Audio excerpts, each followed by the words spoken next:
And now Chapter 9 of the Antya Leela, the Deliverance of Gopinatha Pattanayaka.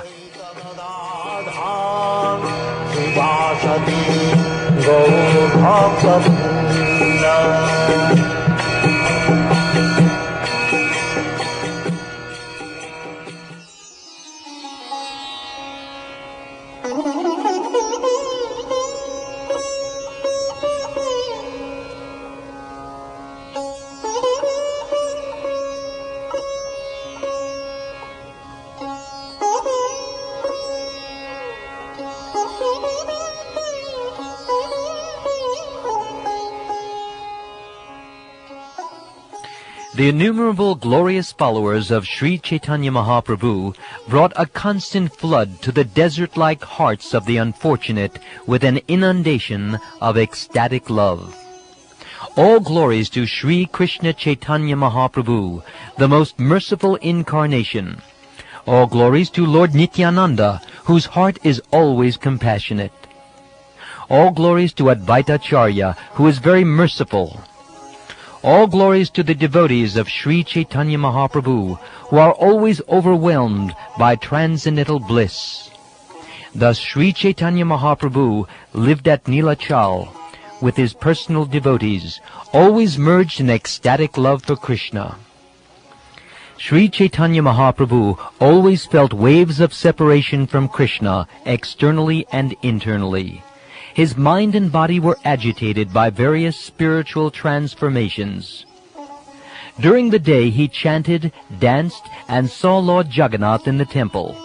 At night he tasted transcendental bliss in the company of Ramananda Roy and Svarup Damodar. People from the three worlds used to come to visit Sri Chaitanya Mahaprabhu. Anyone who saw him received the transcendental treasure of love for Krishna.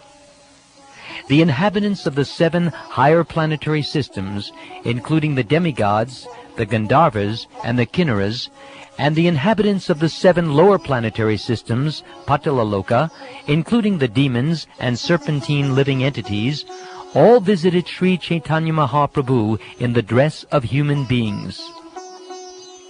Dressed in different ways, people from the 7 islands and 9 khandas visited Sri Chaitanya Mahaprabhu. Prahlad Maharaj, Bali Maharaj, Vyasdev, Shukdev Goswami, and other great sages came to visit Sri Chaitanya Mahaprabhu. Upon seeing him, they became unconscious in ecstatic love for Krishna. Being unable to see Sri Chaitanya Mahaprabhu, the populace outside his room would make a tumultuous sound.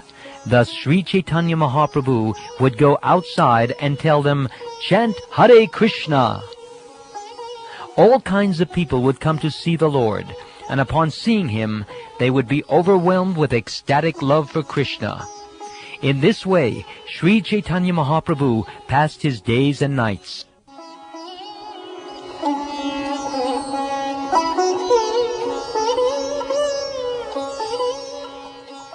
One day, people suddenly came to Sri Chaitanya Mahaprabhu and informed him, "Gopinatha Pattanayaka, the son of Bhavananda Roy, has been condemned to death by the Beda Jana, the eldest son of the king, and has been raised on the Changa. He has placed swords beneath the platform and will throw Gopinath upon them. Oh Lord, only if you protect him will he be saved. Bhavananda Roy and his entire family are your servants. Therefore it is quite fitting for you to save the son of Bhavananda Roy." Sri Chaitanya Mahaprabhu inquired, "Why is the king chastising him?" Thereupon the people described the entire incident. One of them said, "Gopinath Pattanayaka, the brother of Ramananda Roy, has always been a treasurer for the government. He served in the place known as Malajatiya Dandapata, soliciting and collecting money there and depositing it in the government treasury. Once when he deposited the collection, however, a balance of 200,000 kahanas of conch shells was due from him. Therefore the king demanded this sum. Gopinath Pattanayaka replied, 'There is no money I can immediately give you in cash. Please give me time. Gradually I shall purchase and sell my gross goods, and in this way fill your treasury. There are 10 to 12 good horses. Take them immediately for a proper price.' After saying this, he brought all the horses to the door of the king. One of the princes knew how to estimate the price of horses very well. Thus the king sent for him to come with his ministers and friends. The prince, however, purposely gave a reduced estimate for the value of the horses. Again, Gopinatha Pattanayaka criticized the prince. He was unafraid of the prince because the king was very kind toward him. Gopinatha Pattanayaka said, "My horses never turn their necks or look upward. Therefore the price for them should not be reduced." Hearing this criticism, the prince became very angry. Going before the king, he made some false allegations against Gopinatha Pattanayaka. He said, "This Gopinatha Pattanayaka is unwilling to pay the money due. Instead, he is squandering it under some pretext. If you issue an order, I can put him on the chunga and thus realize the money." The king replied, "You can adopt whatever means you think best. Any device by which you can somehow or other realize the money, that is all right." Thus the prince went back, raised Gopinatha Pattanayaka onto the platform of the chunga, and spread swords below upon which to throw him. After hearing this explanation, Sri Caitanya Mahaprabhu replied with affectionate anger, "Gopinatha Pattanayaka does not want to pay dues to the king. How then is the king at fault in punishing him? Gopinatha Pattanayaka is in charge of collecting money on behalf of the government, but he misappropriates it. Not fearing the king, he squanders it to see dancing girls. If one is intelligent, let him perform service to the government, and after paying the government, he can spend whatever money is left." At that time, another person came there in great haste, bringing the news that Vaninath Rai and his entire family had been arrested. Sri Caitanya Mahaprabhu said, "The king must personally realize the dues. I am but a sannyasi, a member of the renounced order. What can I do?"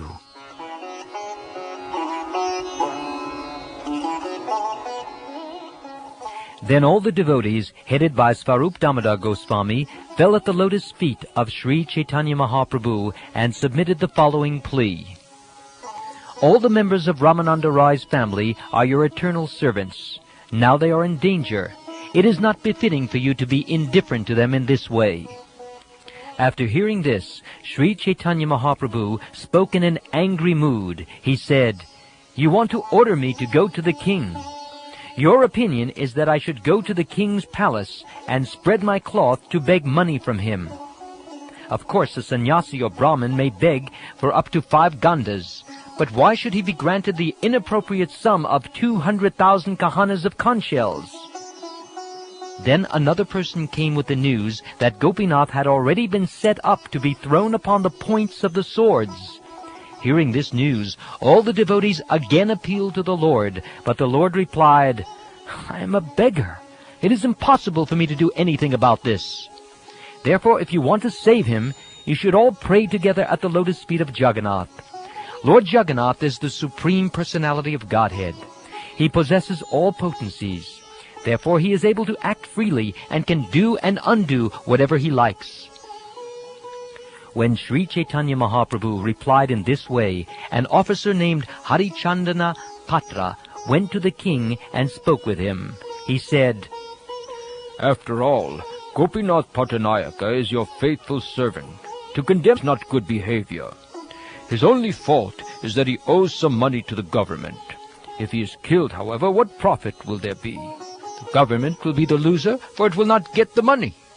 It would be better to take the horses for a proper price, and let him gradually repay all the balance. Why are you killing him unnecessarily?"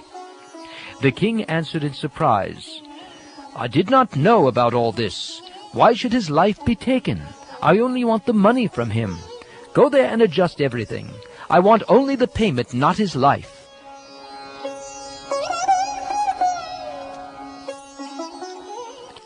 Harichandan then returned and informed the prince of the king's desire, and immediately Gopinath Pattanayaka was taken down from the chunga. Then he was told that the king demanded the money due him, and asked what means he would adopt to pay it. He said, "Kindly take my horses for a proper price. I shall gradually pay the balance as I can. Without consideration, however, you are going to take my life. What can I say?" Then the government took all the horses for a proper price. A time was set for payment of the balance, and Gopinatha Pattanayaka was released. Sri Caitanya Mahaprabhu inquired from the messenger, what was Vaninath doing when he was arrested and brought there? The messenger replied, He was fearlessly, incessantly chanting the Maha Mantra, Hare Krishna, Krishna Krishna, Hare Hare, Hare Ram, Ram Ram, Hare Hare. He counted the chants on the fingers of both hands, and after he had finished chanting 1,000 times, he would make a mark on his body. Hearing this news, the Lord was very pleased. Who can understand the mercy of the Lord upon his devotee? At that time, Kashi Mishra came to the residence of Sri Caitanya Mahaprabhu, and the Lord talked with him with some agitation. He said, I cannot stay here any longer. I shall go to Alalanath. There are too many disturbances here, and I cannot get any rest. All the family members of Bhavananda Roy are engaged in government service, but they spend the government's revenue in various ways. What is the fault on the part of the king? He wants the government's money. However, when they are punished for failing to pay the government its due, they come to me to release them. When the king put Gopinatha Pattanayaka on the Changa, messengers came 4 times to inform me about the incident. As a beggar sannyasi, a mendicant, I wish to live alone in a solitary place, but these people come to tell me about their unhappiness, and they disturb me. Jagannath has saved him once from death today, but if tomorrow he again does not pay what he owes the treasury, who will give him protection? If we hear about the activities of materialistic persons, our minds become agitated. There is no need for me to stay here and be disturbed in that way. Kashi Mishra caught hold of the Lord's lotus feet and said, Why should you be agitated by these affairs? You are a renounced sannyasi. What connections do you have? One who worships you for some material purpose is blind to all knowledge. If one engages in devotional service for your satisfaction, this will result in his increasingly awakening his dormant love for you.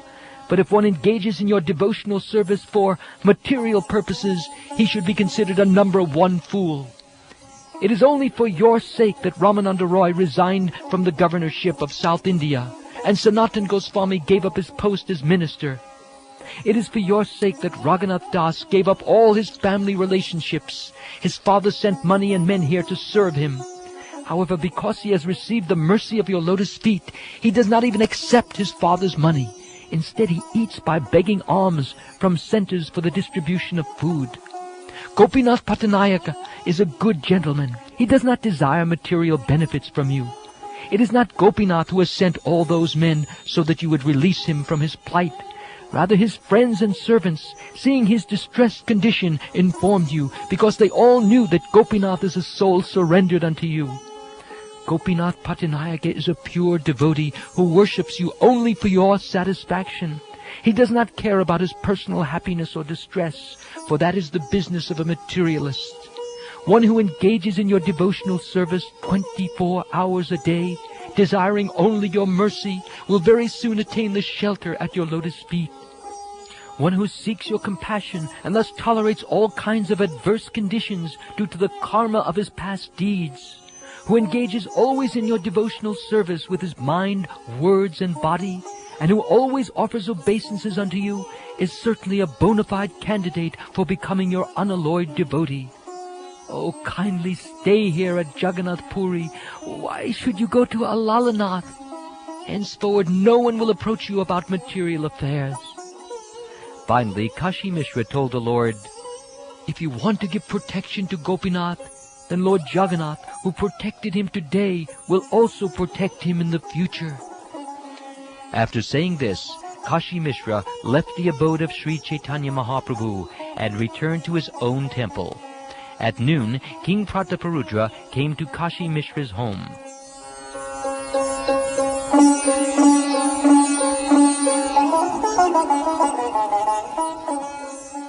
As long as King Prataparudra stayed in his capital, Purushottam, he performed one regular duty. He would come daily to the house of Kashi Mishra to massage his lotus feet. The king would also hear from him about how opulently Lord Jagannath was served. When the king began pressing his lotus feet, Kashi Mishra informed him about something through hints. He said, My dear king, please hear one uncommon item of news. Sri Chaitanya Mahaprabhu wants to leave Jagannath Puri and go to Alalanath. When the king heard that Sri Chaitanya Mahaprabhu was going to Alalanath, he was very unhappy and inquired about the reason. Then Kashi Mishra informed him of all the details. He said, "When Gopinath Pattanayaka was lifted onto the Changa, all his servants went to inform Sri Chaitanya Mahaprabhu. Hearing about this, Sri Chaitanya Mahaprabhu was extremely sorry at heart, and in his anger he chastised Gopinath Pattanayaka. The Lord said, 'Because he is mad after sense gratification, he acts as a government servant but spends the government's revenue for various sinful activities. The revenue of the government is more sacred than the property of a Brahmin. One who misappropriates the government's money and uses it to enjoy sense gratification, he is most sinful. One who serves the government but misappropriates the government's revenue is liable to be punished by the king. That is the verdict of all the revealed scriptures.' The king wanted his revenue paid and did not want to enforce punishment. Therefore the king is certainly very religious. But Gopinath Pattanayaka is a great cheat. He does not pay the revenue to the king, but he wants my help for release. This is a greatly sinful affair, and I cannot tolerate it here. Therefore I shall leave Jagannath Puri and go to Alalanath, where I shall live peacefully and not hear about all these affairs of materialistic people." When King Prataparudra heard all these details, he felt great pain in his mind and said, "I shall give up all that is due from Gopinath Pattanayaka if Sri Chaitanya Mahaprabhu stays here at Jagannath Puri. If even for a moment I could get an interview with Lord Sri Chaitanya Mahaprabhu, I would not care for the profit of millions of Chintamani stones. I do not care about this small sum of 200,000 kahanas. Not to speak of this, I would indeed sacrifice everything at the lotus feet of the Lord, including my life and kingdom."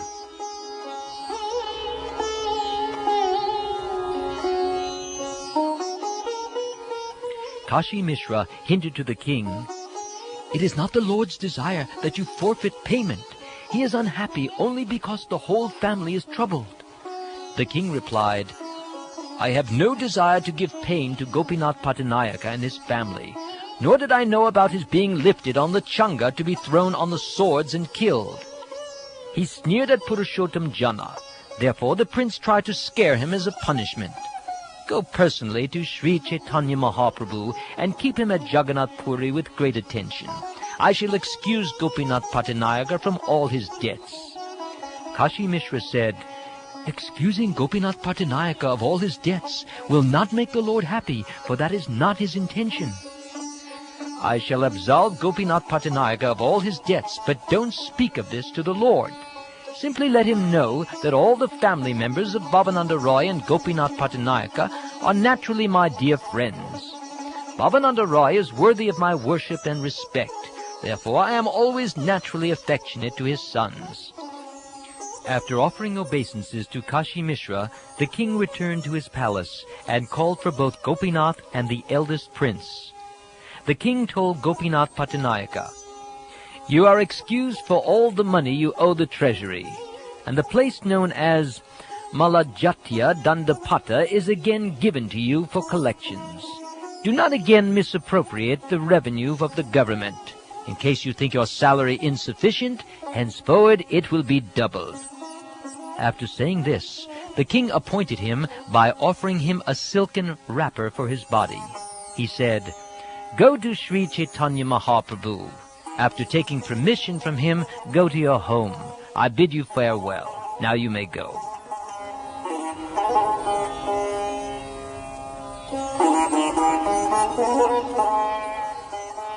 By the mercy of Sri Chaitanya Mahaprabhu, one can certainly become spiritually advanced. Indeed, no one can estimate the results of his mercy.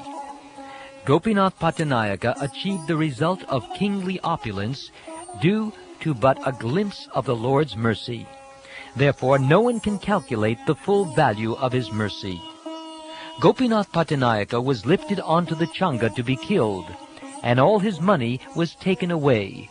But instead, his debts were excused, and he was appointed collector in the same place. On one hand, Gopinatha Pattanayaka was unable to clear his debt even by selling all his possessions. But on the other, his salary was doubled, and he was honored with a silken wrapper. It was not the desire of Lord Caitanya Mahaprabhu that Gopinatha Pattanayaka be excused of his debt to the government, nor was it his desire that his salary be doubled or that he be reappointed collector at the same place. When Gopinatha Pattanayaka's servant went to Sri Caitanya Mahaprabhu and informed the Lord of his plight, the Lord was somewhat agitated and dissatisfied. The Lord had no intention to award his devotee the happiness of material opulence. Yet simply because of his being informed, such a great result was obtained.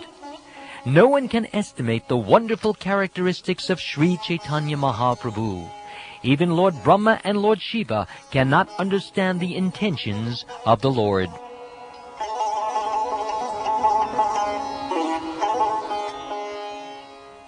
Kashi Mishra went to Sri Caitanya Mahaprabhu and informed him in detail of all the king's intentions.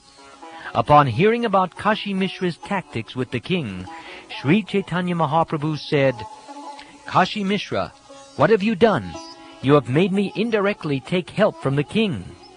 Kashi Mishra said, "My dear Lord, the king has done this without reservations. Kindly hear his statement. The king said, 'Speak to the Lord in such a way that he will not think, for my sake the king has forfeited 200,000 kahanas of kodis. Inform Sri Caitanya Mahaprabhu that all the sons of Bhavananda Roy are especially dear to me. I consider them like members of my own family.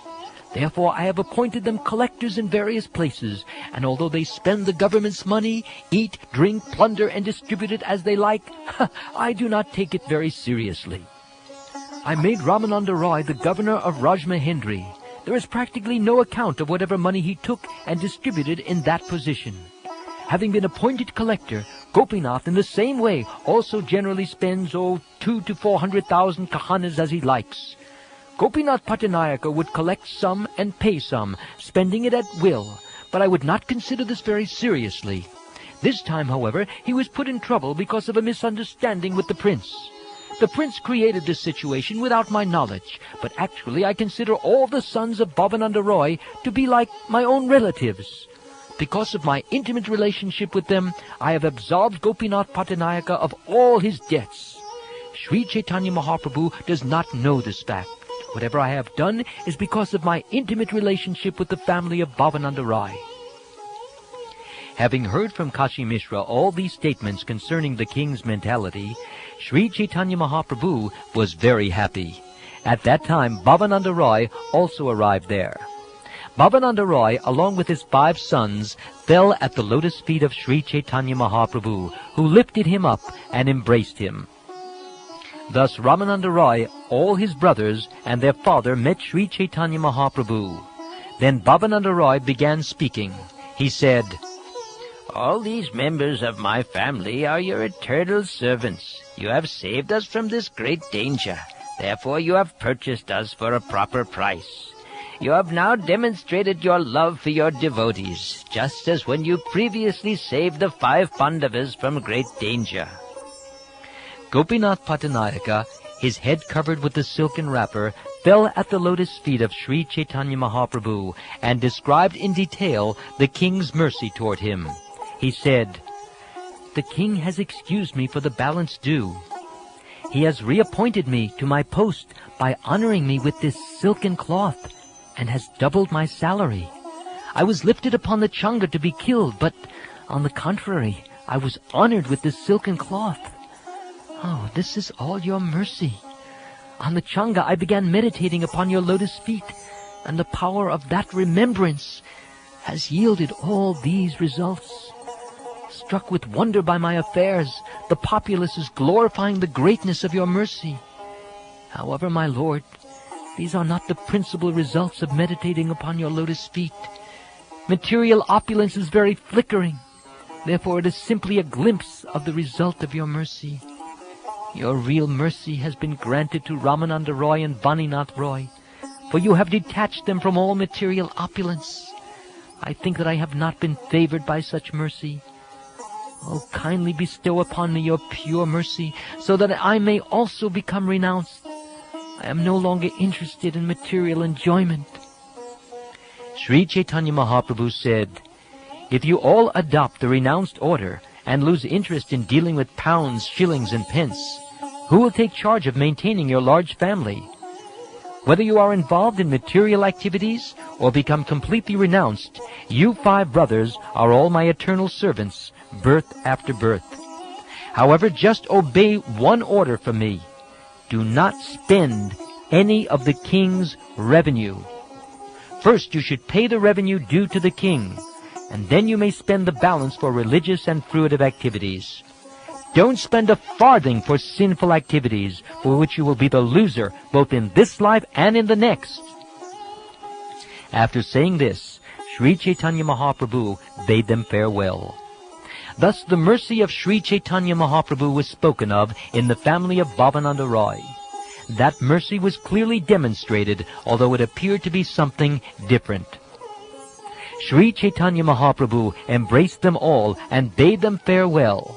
Then all the devotees got up and left, loudly chanting the holy name of Hari.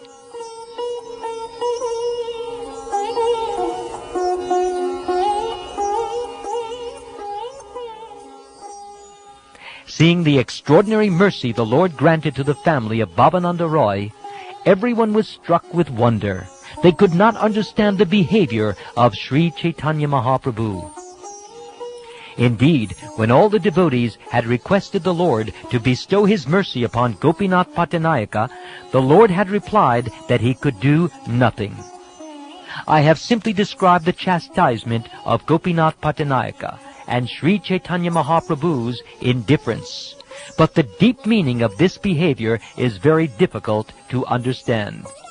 Sri Chaitanya Mahaprabhu gave so much to Gopinatha Pattanayaka without directly making requests of either Kashi Mishra or the king.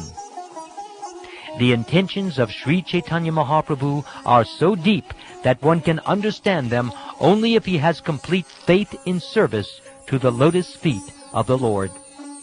Whether or not one understands it, if one hears of this incident concerning Gopinatha Pattanayaka's activities and Lord Sri Chaitanya Mahaprabhu's causeless mercy upon him, certainly he will be promoted to the platform of ecstatic love for the Lord, and for him all dangers will be nullified. Praying at the lotus feet of Sri Rupa and Sri Raghunath, always desiring their mercy, I, Krishnadas, narrate Sri Caitanya caritamrta, following in their footsteps.